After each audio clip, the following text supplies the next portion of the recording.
Tu t'es déjà demandé pourquoi certaines personnes disparaissent sans un mot, sans explication, alors que tu pensais qu'il y avait un lien, une vraie connexion? Tu t'es déjà senti vidé, à force de trop donner, de trop être là, de trop vouloir comprendre ceux qui, eux, ne cherchent même plus à expliquer?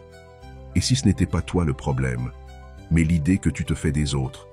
Et si ce que tu vis aujourd'hui était justement un appel à t'éloigner pour mieux revenir à toi-même? Ce que tu vas entendre dans cette vidéo n'est pas juste une réflexion, c'est un retour à la clarté. Un chemin que des hommes puissants, des femmes libres, des esprits indomptables ont emprunté avant toi. Le stoïcisme n'est pas une théorie morte, c'est une force, une arme intérieure. Et parfois, cette arme, c'est le silence, l'éloignement, l'observation. Mais avant qu'on commence, je veux que tu participes à ce mouvement. Ce que tu t'apprêtes à entendre peut transformer ta manière de voir les autres, mais surtout de te voir toi-même.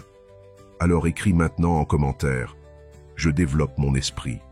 Fais-le pour toi, pour ancrer cette démarche, pour activer ton attention. Mais fais-le aussi pour les autres, parce que chaque mot qu'on pose ici est un signal qui dit « Je choisis la lucidité, je choisis la maîtrise, je choisis de ne plus subir. Alors vas-y, je développe mon esprit et entre avec moi dans ce voyage intérieur. » Steve Jobs, 1985. Le monde entier s'apprête à vivre une révolution technologique, mais lui, le visionnaire qu'on admire, est brusquement écarté d'Apple. Il disparaît, littéralement. Pendant des années, pas de conférences, pas de grandes annonces. Il se retire, il observe, il se reconstruit. À son retour en 1997, il est plus radical, plus calme et plus puissant. Pourquoi ce choix? Pourquoi ce retrait de ceux qu'on considère comme les plus forts, ceux qu'on pense inatteignables? Elon Musk, pendant les tempêtes médiatiques, ne répond plus à personne.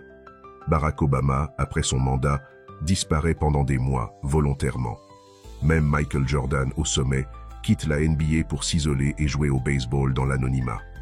Tous ces hommes ont en commun une chose, ils savent quand il est vital de s'éloigner. Ceux qu'on admire le plus ont une capacité troublante à disparaître. Et si c'était ça, leur secret? Selon une étude menée par le Harvard Business Review, plus de 62% des leaders performants affirment que le retrait temporaire est un outil de survie mentale et stratégique. Ce n'est pas une fuite, c'est une tactique. Oprah Winfrey, pourtant figure médiatique hyper connectée, affirme dans une interview de 2016 que ses moments les plus transformateurs viennent des phases où elle coupe tout. Plus de téléphone, plus de contact, juste elle, ses pensées, son monde intérieur, et elle dit clairement « C'est là que j'ai trouvé la clarté, pas en parlant, mais en me taisant. » Mais pourquoi est-ce que cela nous trouble tant? Parce qu'on pense, à tort, que le retrait est un abandon, que l'éloignement émotionnel est une faiblesse, que disparaître c'est fuir. Alors on reste, on insiste, on répond, on s'épuise. Et pourtant, n'as-tu jamais senti toi aussi ce besoin de t'éloigner? Ce moment où le trop-plein devient insupportable, où chaque message est une agression silencieuse. Ce moment où même les mots des autres résonnent trop fort dans ta tête? Tu n'es pas seul. En réalité, près de 70% des individus disent ressentir une surcharge émotionnelle hebdomadaire, mais n'agissent pas. Ils restent dans le bruit, dans la tension, par peur d'être mal compris. Marc Aurèle, empereur de Rome, écrivit dans ses Pensées pour moi-même « Cherche le calme non pas dans les autres, mais en toi ». C'est un avertissement. Car l'agitation du monde, les attentes, les jugements, les obligations, finissent par écraser l'essence de ce que nous sommes. Alors certains, les plus lucides, partent. Pas pour fuir, pour survivre, pour revenir plus alignés, plus puissants. On croit que les grands sont toujours disponibles, mais c'est faux. Les plus puissants savent s'effacer. Et il y a une raison biologique à cela. Quand le cerveau est constamment en alerte, soumis à la tension sociale, il libère du cortisol, l'hormone du stress. Trop de cortisol affaiblit les décisions, détruit la mémoire et fragilise l'identité. Tu veux savoir pourquoi certains explosent en plein vol? Ils ne se sont jamais autorisés à s'éloigner. La psychologue américaine Helen Aron a démontré que les personnes les plus sensibles émotionnellement ont tendance à capter davantage de signaux sociaux. Cela signifie que si tu te sens régulièrement vidé après une interaction, ce n'est pas un hasard. Tu es simplement câblé pour ressentir plus. Et donc, tu as encore plus besoin que d'autres de savoir te retirer. Mais attention, il ne s'agit pas de couper les ponts dans la colère. Il s'agit de se protéger comme un stratège, comme un moine dans un monde agité, comme un soldat qui connaît ses limites. Nelson Mandela, après 27 ans de prison, aurait pu exploser dans la haine. Il a choisi le silence, la réflexion, l'éloignement intérieur. Il a dit un jour, « Le calme de ma cellule m'a appris la patience. » C'est ce calme, justement, que la plupart d'entre nous n'expérimenteront jamais. Parce qu'on ne s'autorise pas à disparaître, à faire pause, à respirer. Et si je te disais que l'éloignement n'est pas une défaite, mais une renaissance? Dans un monde où tout le monde s'expose, celui qui s'efface devient précieux. Il n'est plus une proie émotionnelle. Il devient un mystère. Et ce mystère, c'est ce que les autres respectent. Parce qu'il échappe au contrôle, parce qu'il crée une tension, parce qu'il montre qu'il n'a pas besoin d'être compris pour exister. Voilà pourquoi même les plus grands disparaissent. Ils ne le font pas pour choquer, ils ne le font pas pour punir. Ils le font parce qu'ils ont compris une chose essentielle. La vraie force, ce n'est pas d'être toujours visible, c'est de savoir quand ne plus l'être. Tu t'es peut-être déjà éloigné, peut-être que tu t'es senti coupable, peut-être que tu t'es demandé si tu avais fait le bon choix. Mais maintenant, tu sais que tu es loin d'être seul, et que cet éloignement n'est pas un échec, mais peut-être le début d'une transformation que tu n'osais pas encore appeler par son nom. Tu as peut-être déjà vécu cette scène. Tu écris un message à quelqu'un qui compte pour toi. Pas une dispute, pas de tension visible, juste ce silence, pas de réponse, rien. 1 heure passe, 1 journée, 3, et l'angoisse monte. Tu vérifies s'il est en ligne. Tu relis votre dernière conversation. Tu cherches l'erreur. Et tu te demandes, qu'est-ce que j'ai dit? Pourtant, il se peut que ce silence ne soit pas un oubli, mais un choix, une réponse en soi, un besoin vital que peu osent formuler, celui de prendre ses distances. Ce phénomène n'est pas rare. En 2023, une étude menée par l'Université de Washington a révélé que près de 52% des adultes entre 25 et 45 ans ont déjà coupé momentanément la communication avec des proches, non pas par colère, mais par saturation émotionnelle. Ils ne savaient plus comment parler. Alors ils ont choisi de ne rien dire. Parce que parfois, le silence est plus clair qu'un discours confus. Mais que cache réellement ce besoin de s'éloigner? Souvent, il ne s'agit pas d'un rejet de l'autre, mais d'un moment où la voix intérieure devient trop faible pour survivre au bruit extérieur. Tu vis ta vie à fond. Tu accumules les attentes des autres, leurs émotions, leurs blessures. Tu portes ça sur ton dos. Tu essaies d'être fort, présent, aimant. Et puis, à un moment, ton corps dit stop. Ta tête ne suit plus. Ce que tu ressens devient un chaos intérieur. Et là, tu as 2 choix, exploser ou te retirer. La philosophe stoïcienne contemporaine Massimo Pigliucci dit souvent « Se retirer n'est pas une faiblesse, c'est une pause pour revenir à soi. » Et il a raison. Le stoïcisme ne prêche pas l'indifférence. Il enseigne l'art de la maîtrise intérieure. Et cette maîtrise passe parfois par le retrait temporaire du tumulte émotionnel des autres. Mais soyons clairs, ce retrait est mal vu, parce qu'il brise les codes. On nous a appris qu'aimer, c'est être là, que respecter, c'est répondre, qu'un vrai ami est toujours disponible. Pourtant, si on regarde la réalité des relations humaines, c'est tout l'inverse qui se produit. La disponibilité constante épuise, la connexion permanente dissout les frontières personnelles, et plus tu t'oublies, plus tu t'éloignes de toi-même.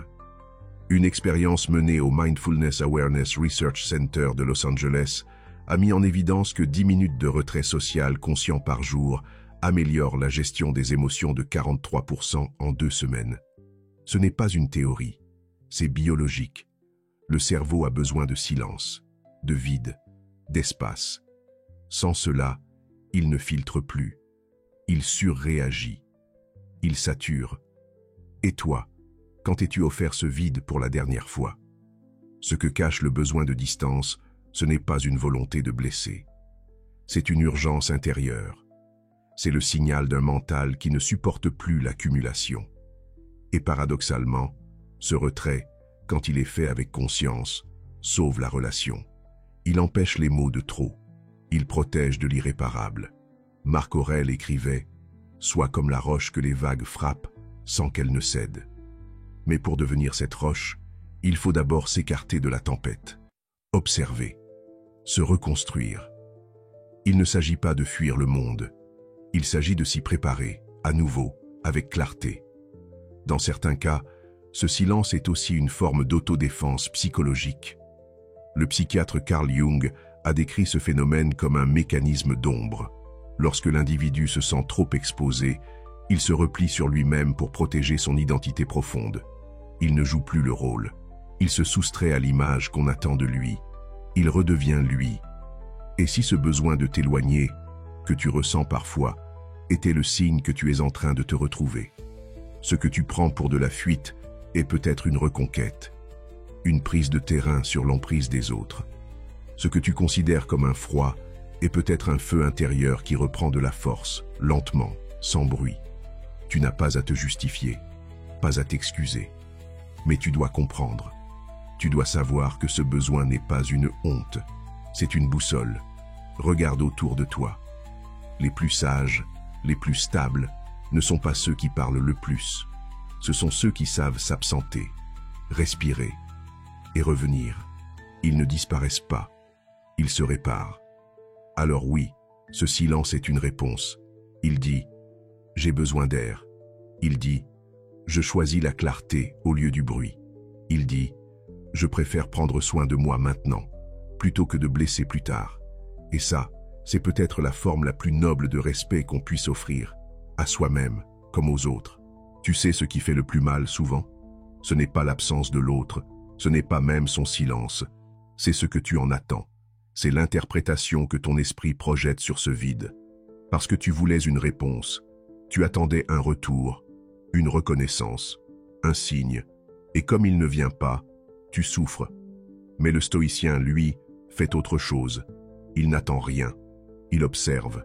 C'est là toute la différence. Dans les pensées pour moi-même, Marc Aurèle dit « Ce n'est pas ce qui t'arrive qui te trouble, mais l'idée que tu t'en fais. » Tu lis ça.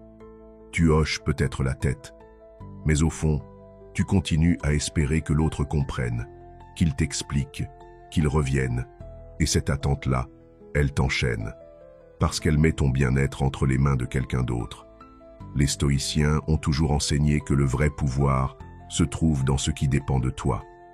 Et attendre une émotion, un comportement, un geste de l'autre, ça n'en fait pas partie. C'est un piège. Des chercheurs de l'Université de Californie ont démontré en 2019 que la détresse émotionnelle liée au conflit relationnel ne provient pas tant des faits que des attentes non satisfaites. Ce qu'on appelle le biais de dépendance affective. Tu ne souffres pas parce que l'autre t'a quitté. Tu souffres parce que tu ne comprends pas pourquoi il n'a pas agi comme tu aurais voulu. Ce n'est pas une douleur liée à l'autre, c'est une douleur liée à toi. Épictète, dans son manuel, est encore plus tranchant. Souviens-toi que ce n'est pas l'homme qui t'insulte qui te trouble, mais ton jugement qui fait que tu crois être insulté. C'est là que commence le stoïcisme, dans la déconstruction. Il t'arrive quelque chose. Tu l'analyses, tu le sépares. Ce qui dépend de toi, tu le maîtrises. Ce qui ne dépend pas de toi, tu l'observes. C'est tout. Et c'est ici que l'éloignement affectif devient un terrain d'entraînement. Parce que quand quelqu'un s'éloigne de toi, sans explication, ton cerveau veut réagir. Il veut comprendre. Il veut combler le vide. Il veut courir après, écrire, insister, justifier. Mais si tu fais ça, tu es déjà piégé. Tu es dans la réaction, pas dans la maîtrise. Les neurosciences le confirment. Chaque fois que tu réagis à une tension émotionnelle, en cherchant une réponse extérieure, ton cortex préfrontal, celui qui gère ta rationalité, se désactive partiellement. Tu redeviens un automate émotionnel. un enfant qui réclame qu'on le rassure. Mais le stoïcien, lui, ne fait pas ça. Il accueille le vide. Il le regarde. Il le dissèque. Il ne cherche pas à fuir l'inconfort. Il l'utilise. Il comprend que l'éloignement de l'autre est une opportunité d'observer sa propre construction émotionnelle. Et c'est là qu'un autre niveau de conscience commence à apparaître. Car tu réalises que ce n'est pas l'autre qui est toxique. Ce n'est pas la situation qui est injuste. C'est l'attente que tu avais fabriquée dans ton propre esprit, sans jamais l'interroger. C'est cette projection qui crée le poison. Attendre que quelqu'un te donne ce qu'il ne peut pas ou ne veut pas donner, c'est comme tendre la main dans le vide. Plus tu l'attends, plus tu souffres. Mais plus tu observes sans attente, plus tu deviens libre. Parce que dans cette observation, tu redeviens acteur de toi-même. Une étude menée en 2022 sur les pratiques de régulation émotionnelle a démontré que les individus qui pratiquent l'acceptation neutre des situations, au lieu de les juger, développent une meilleure résilience, une baisse du stress chronique et une plus grande stabilité affective. C'est exactement ce que prône le stoïcisme. Observer sans attendre, comprendre sans vouloir contrôler. Et si on allait plus loin? Et si tu utilisais chaque silence, chaque retrait, chaque distance comme un miroir? Au lieu de demander « Pourquoi il m'a fait ça ?» Logiciel, tu te demandes « Pourquoi je ressens ça ?» Tu changes de question, tu changes d'angle, et tu commences à guérir. Parce que la vérité, c'est que la plupart des gens ne s'éloignent pas de toi. Ils s'éloignent d'eux-mêmes, en silence. Et toi, tu t'es peut-être mis en travers de ce mouvement, sans le vouloir. Alors leur absence n'est pas une trahison. C'est un voyage qu'ils devaient faire, seuls.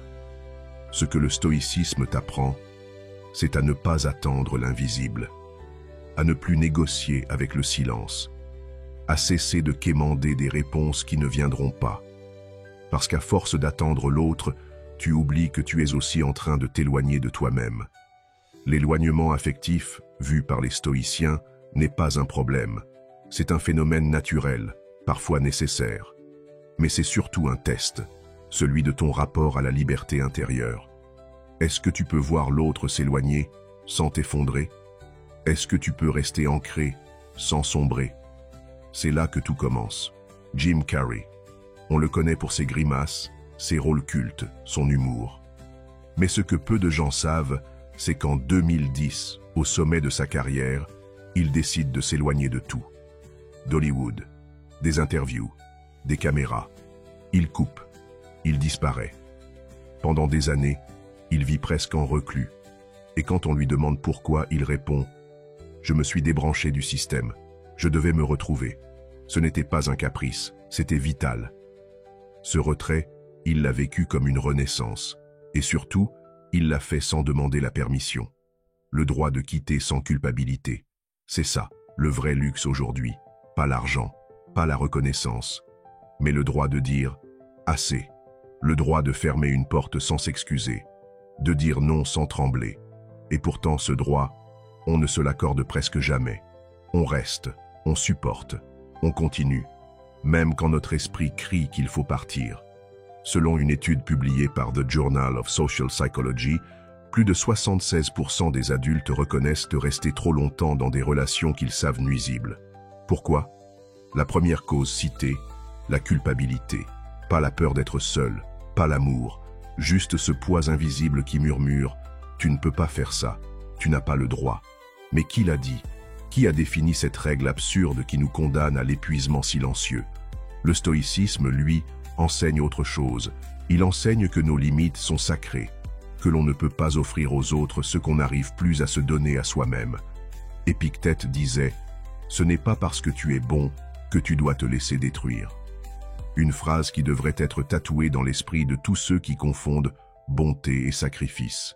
Quitter, ce n'est pas fuir, c'est choisir, c'est dire « Je ne peux plus me perdre pour que tu te sentes mieux ». Et ce choix, il demande du courage, parce qu'il va à l'encontre de tout ce qu'on nous a appris. Depuis l'enfance, on valorise la loyauté jusqu'à l'oubli de soi. On glorifie le sacrifice, même quand il nous consume. Mais à quoi bon être loyal à quelqu'un qui ne respecte pas notre paix intérieure? Dans le monde professionnel, c'est la même mécanique. Simone Biles, gymnaste star des Jeux Olympiques de Tokyo, décide de se retirer de la compétition au dernier moment, malgré les attentes de millions de fans. Elle dit « Ma santé mentale passe avant vos médailles ». Une phrase qui a déclenché un débat mondial, mais surtout une libération. Elle a montré à des millions de personnes que dire stop n'est pas un abandon, mais un acte de survie. Un exemple de puissance tranquille. Et toi? Combien de fois as-tu étouffé ce signal intérieur qui disait qu'il était temps de partir? Combien de fois as-tu continué une conversation, une relation, un job, juste parce que tu ne voulais pas blesser, pas décevoir, pas déranger? On vit dans une culture où celui qui part est coupable, mais en vérité, celui qui s'oublie pour rester est en train de se trahir. Le psychologue Guy Winch a identifié ce qu'il appelle la fatigue émotionnelle chronique, un état dans lequel les personnes se sentent obligées de maintenir des liens sans énergie, sans désir, uniquement par peur ou pression morale. Cette fatigue provoque des symptômes comparables à ceux d'un burn-out, perte d'enthousiasme, irritabilité, vide intérieur. Tu veux vraiment continuer pour ne pas faire de peine alors que tu es en train de te briser de l'intérieur? Le stoïcien moderne comprend que partir, c'est parfois le seul moyen de se respecter. Ce n'est pas une punition pour l'autre. Ce n'est pas un cri de guerre. C'est un acte silencieux de retour à soi. Parce qu'à force de tout donner, on oublie qu'on existe aussi. Et cette culpabilité qui colle à la peau, elle ne vient pas de la morale. Elle vient de l'image que tu veux garder de toi-même. Tu veux être perçu comme quelqu'un de bien, de loyal, de stable. Mais la vraie question c'est, est-ce que tu es encore bien avec toi-même? Parce que la seule fidélité qui compte, c'est celle que tu as envers ta propre paix. Marc Aurèle écrivait « Fais ce que tu dois et laisse les autres penser ce qu'ils veulent. » Voilà la clé. Quitter quand c'est nécessaire n'est pas un échec. C'est une victoire invisible.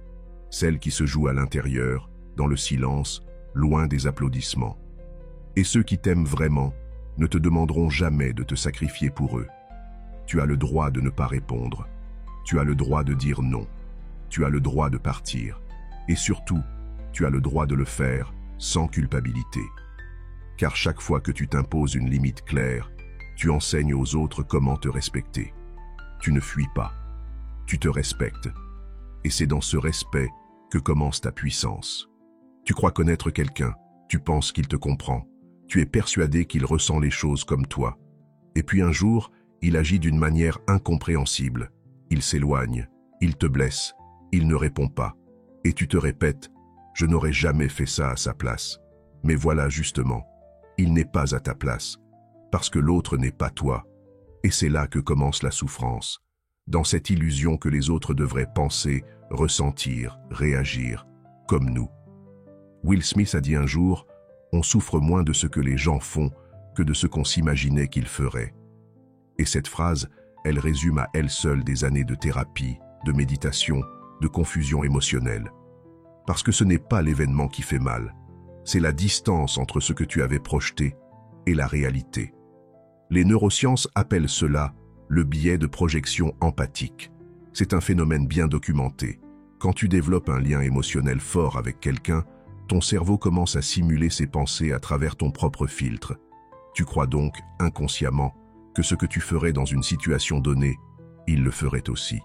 Et quand ce n'est pas le cas, tu es choqué, tu le vis comme une trahison. Mais c'est une erreur de perception. Ce n'est pas une trahison. C'est juste lui, avec ses filtres, ses blessures, ses peurs, ses limites. Et le stoïcisme nous met face à cette vérité, aussi brutale qu'émancipatrice. Tu ne contrôles pas ce que l'autre pense. Tu ne contrôles pas ce qu'il ressent. Tu ne contrôles pas son timing, son honnêteté, son niveau de conscience. Tu ne contrôles que toi. Marc Aurèle insistait sans cesse sur cette ligne de démarcation. Il écrivait « Ne t'attarde pas à juger ce que l'autre fait. Concentre-toi sur ce que toi, tu fais. Car ce sont les attentes invisibles qui te rendent vulnérable. Et plus l'attente est haute, plus la chute est brutale. Tu attends qu'ils te soutiennent comme tu l'as soutenu. Tu attends qu'ils te comprennent, sans avoir besoin de t'expliquer. Tu attends qu'ils sachent, instinctivement, ce que tu ressens. Mais lui, pendant ce temps, vit dans un autre monde. Il a ses propres douleurs, ses urgences, ses angles morts. Et souvent, il ne fait pas le mal. Il fait juste différemment. Une étude menée par le Journal of Experimental Psychology a révélé que dans les couples ou les amitiés de longue durée, plus de 65% des conflits proviennent d'attentes tacites jamais exprimées clairement. Des attentes qu'on croyait logiques, qu'on pensait partagées, et qui en réalité n'existaient que dans notre tête. Mais il y a une vérité encore plus troublante. Plus tu projettes, plus tu perds la personne réelle. Tu n'interagis plus avec ce qu'elle est, mais avec une version idéalisée que tu as construite. Et au moment où elle sort de ce rôle, tu te sens trahi, comme si elle t'avait menti, alors qu'elle ne t'a jamais promis d'être comme toi. Et c'est ici que le stoïcien agit. Il cesse de projeter, il cesse de demander, il observe, il accepte que l'autre soit autre, pas une extension de lui-même, pas une copie, pas un miroir, juste une entité indépendante, parfois incompréhensible, souvent imprévisible, mais réelle. Et dans cette acceptation, il trouve la paix. Car ce qui fait souffrir, ce n'est pas la personne. C'est le combat intérieur pour qu'elle soit différente. C'est l'acharnement à vouloir qu'elle comprenne ce que tu n'as jamais vraiment dit. C'est ce besoin qu'elle agisse selon ton code moral, ton niveau de conscience, ta sensibilité. Mais la vérité, c'est que chacun vit dans un théâtre intérieur différent. L'autre peut être sincère et te blesser. Il peut t'aimer et s'éloigner. Il peut vouloir ton bien, mais ne pas savoir te le montrer.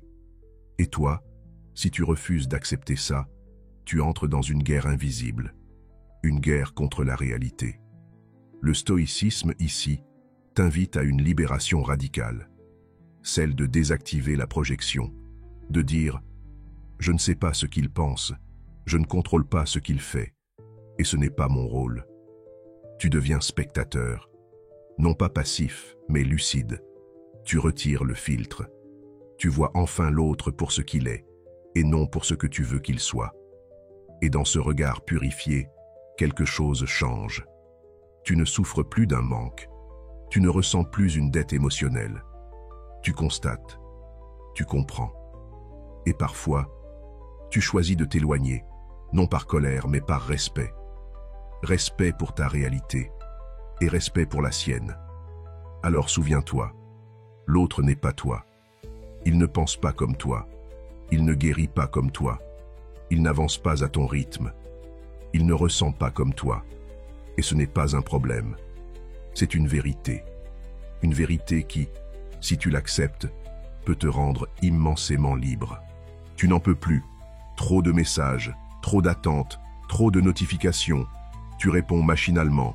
Tu souris sans ressentir. Tu dis oui quand tu veux dire non. Et un jour, ton corps commence à lâcher. Plus d'énergie, irritabilité constante, cerveau saturé. Alors tu coupes, tu désinstalles, tu t'éloignes. Et d'abord, tu paniques. Et s'ils m'en veulent? Et s'ils m'oublient? Et si je passais à côté de quelque chose? Puis, il se passe un truc étrange. Le vide ne fait plus peur, il apaise. Ce que tu croyais être une fuite devient un point de bascule. Parce que dans le silence, tu entends pour la première fois depuis longtemps ta propre voix. En 2021, une étude de l'Université de Virginie a démontré que les individus exposés en continu à la stimulation numérique présentaient une baisse de 23% de leur capacité à prendre des décisions alignées avec leurs valeurs profondes. Autrement dit, plus tu es connecté au monde, plus tu te déconnectes de toi. Et tu le ressens. Cette impression d'être partout, mais jamais vraiment là. Cette tension sourde, ce brouillard mental, cette fatigue inexpliquée. Quand tu coupes le bruit, tu reviens à la clarté.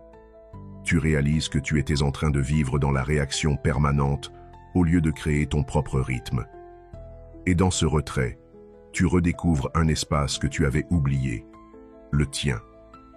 Marc Aurèle, dans l'un de ses textes les plus intimes, écrit « L'homme se fuit lui-même. Il cherche à se distraire partout. Pourtant, la paix est en lui. Ce n'est pas une métaphore. C'est un fait. Tu passes ton temps à chercher ailleurs ce que tu refuses de regarder en toi. Ta fatigue, ta colère, ta frustration, ta confusion. Mais tant que tu es noyé dans le bruit, tu peux prétendre que tout va bien. Couper, c'est enlever l'excuse, c'est faire face. Et au début, c'est dur. Puis, ça libère. Regarde ce que font les plus grands esprits du monde. Bill Gates s'isole une semaine entière chaque année sans aucun contact, dans une cabane au bord d'un lac. Pas de téléphone, pas de réunion, juste lui, des livres et ses pensées. Il appelle ça « Think Weak ». Il affirme que c'est dans ces moments-là qu'il prend les décisions les plus décisives de sa vie. Tu n'as peut-être pas un lac, pas une cabane, mais tu as ce droit, le droit de t'éloigner pour te retrouver. Quand tu coupes le bruit, tu entends des vérités que tu refusais. Tu te rends compte que certaines relations n'étaient que des habitudes, que certains engagements étaient vides, que certains attachements étaient toxiques. Et oui, ça fait mal. Mais ce n'est pas la douleur du manque, c'est la douleur de la lucidité. Ce genre de douleur qui t'arrache, puis te reconstruit. La psychologue Susan David, spécialiste de l'agilité émotionnelle, explique que les moments de retrait sont essentiels à la résilience psychologique, car ils permettent une réévaluation honnête de tes besoins. Elle affirme que l'agitation sociale constante agit comme une anesthésie émotionnelle. Tu ne ressens plus clairement ce qui est bon ou mauvais pour toi. Tu fais, tu continues, tu acceptes et tu t'oublies. Mais dès que tu coupes, tout revient. Les vraies envies, les vrais besoins, les vraies blessures aussi. Et c'est là, précisément, que le stoïcisme devient un allié. Il ne te dit pas de fuir ce qui remonte. Il te dit de le regarder en face, de comprendre que chaque émotion n'est qu'un messager, pas un ennemi. Quand tu t'éloignes, tu redeviens ton propre centre de gravité. Tu cesses d'osciller au rythme des autres. Tu cesses de courir après leur validation. Tu reprends possession de ton énergie. Et c'est dans ce silence que tu réalises une vérité essentielle. Tu n'étais pas en manque des autres. Tu étais en manque de toi. Ce retour à toi, il est lent, parfois inconfortable. Tu te rends compte que tu avais perdu le goût de l'ennui, de la lenteur, du vide créatif. Tu réalises que ta vie entière était un enchaînement de réponses à des sollicitations, jamais une construction délibérée. Mais maintenant, tu peux choisir. Tu peux décider ce qui entre dans ton esprit, ce qui mérite ton attention, ce que tu veux nourrir. Et tu découvriras, dans ce silence retrouvé, que la paix n'est pas quelque chose qu'on reçoit, c'est quelque chose qu'on cultive. Et pour la cultiver, il faut parfois s'éloigner. Longtemps. Sincèrement. Radicalement. Alors si tu sens ce besoin, ne le repousse pas. Ne le nie pas. Écoute-le. Parce qu'au fond, ce n'est pas de l'éloignement. C'est un retour à la maison. Il t'a ignoré. Elle t'a déçu. Ils t'ont critiqué. Et ton premier réflexe, c'était de répondre. Montrer que tu existes, que tu as compris, que tu souffres peut-être, mais que tu n'es pas faible. Et pourtant, tu t'es retenu, tu as serré les dents, tu as choisi de ne pas réagir. Et là, tu as senti quelque chose d'étrange, une forme de puissance calme, une force silencieuse qui montait. Tu n'avais rien dit, mais tu étais déjà en train de dominer la situation. Dans notre monde, celui qui parle le plus fort est souvent vu comme le plus fort. Celui qui réagit vite, qui riposte, qui explose. Mais la réalité, c'est que ceux qui dominent vraiment ne se laissent jamais aspirer dans le chaos des autres. Ils savent que réagir, c'est céder le contrôle. Et c'est exactement ce que le stoïcisme enseigne depuis 2000 ans. La véritable puissance, ce n'est pas de se faire entendre, c'est de ne plus avoir besoin de l'être. Barack Obama, face à des insultes racistes en plein discours présidentiel, n'a pas levé la voix, il n'a pas répliqué, il a souri, fait une pause, puis a repris. Quand on lui a demandé pourquoi, il a dit « Je refuse d'être défini par le bruit, je suis mon propre rythme ». Et ce calme-là, ce silence maîtrisé, avait plus d'impact qu'une centaine de discours. D'ailleurs, selon une étude de la University College London, l'absence de réaction dans les conflits sociaux crée chez l'interlocuteur un sentiment de perte de contrôle qui déstabilise plus que n'importe quel argument. Ce n'est pas une stratégie de fuite, c'est une forme de domination invisible. Le pouvoir ne passe pas toujours par l'action. Il passe souvent par le non-agir. Épictète disait « Celui qui est provoqué et ne réagit pas est libre. Celui qui répond perd déjà. » Et ce n'est pas de la faiblesse. C'est un choix conscient. Parce que chaque fois que tu réagis dans l'émotion, tu confies ton pouvoir à l'autre. Tu joues dans son terrain. Tu réponds à ses règles. Et tu perds ton axe. Mais quand tu ne réagis pas, tu changes les règles. Tu ne suis plus. Tu imposes un autre rythme, le tien. Et ce rythme, c'est celui de la maîtrise. C'est ce que faisaient les anciens sages. C'est ce que font aujourd'hui les leaders les plus respectés. Pas ceux qui parlent le plus, ceux qui ne se laissent pas entraîner. Dans les neurosciences, on appelle ça la régulation émotionnelle froide. C'est la capacité à ralentir le temps intérieur, à créer une distance entre le stimulus et la réponse. Et plus tu renforces ce mécanisme, plus tu deviens intouchable. Non pas parce que tu es insensible, mais parce que tu as appris à filtrer. Et c'est ça, le vrai pouvoir. Pas la réaction instinctive, pas la vengeance, pas la justification, mais la suspension. Ce moment où tu pourrais exploser, mais tu respires. Ce moment où tu pourrais frapper, mais tu t'élèves. Ce moment où tu pourrais tout dire, et tu choisis de ne rien dire.